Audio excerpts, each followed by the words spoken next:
Chapter 23.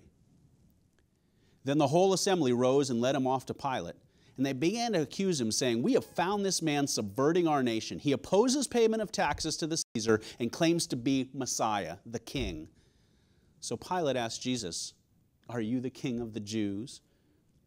"You have said so," Jesus replied. Then Pilate announced to the chief priests and the crowd, "I find no basis for a charge against this man."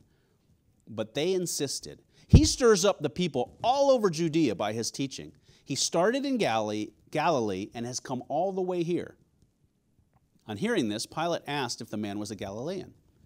When he learned that Jesus was under Herod's jurisdiction, he sent him to Herod, who was also in Jerusalem at the time. When Herod saw Jesus, he was greatly pleased, because for a long time he had been wanting to see him. From what he had heard about him, he hoped to see him perform a sign of some sort. He plied him with many questions, but Jesus gave him no answer. The chief priests and the teachers of the law were standing there, vehemently accusing him. Then Herod and his soldiers ridiculed and mocked him. Dressing him in an elegant robe, they sent him back to Pilate. That day Herod and Pilate became friends. Before this, they had been enemies.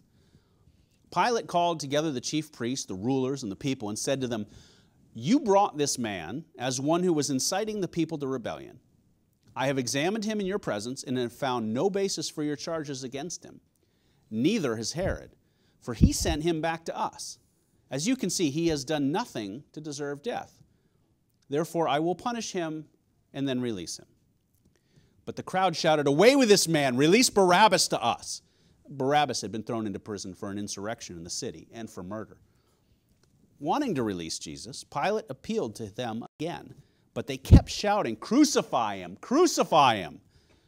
For the third time he spoke to them, "Why? What crime has this man committed? I have found in him no grounds for the death penalty. Therefore I will have him punished and then release him." But with loud shouts they insistently demanded that he be crucified, and their shouts prevailed.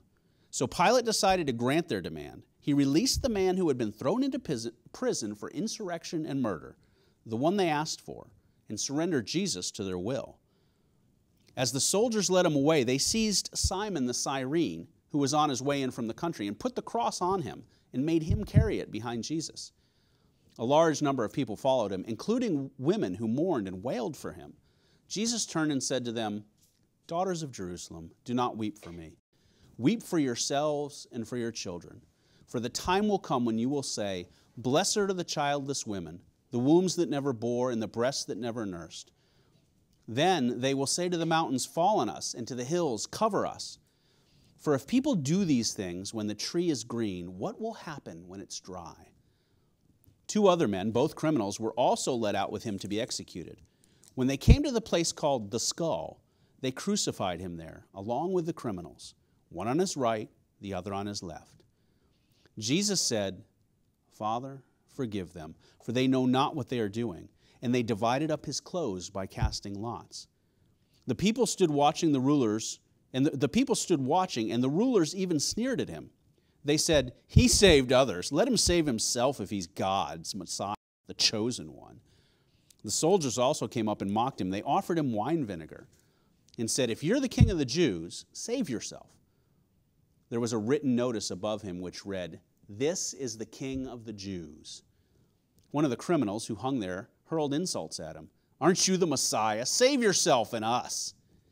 But the other criminal rebuked him. "Don't you fear God," he said, "since you are under the same sentence?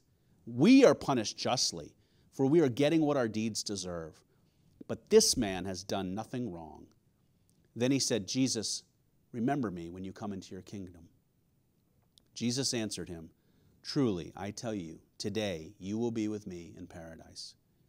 It was now about noon, and darkness came over the whole land until 3 p.m, for the sun stopped shining. The curtain of the temple was torn in two.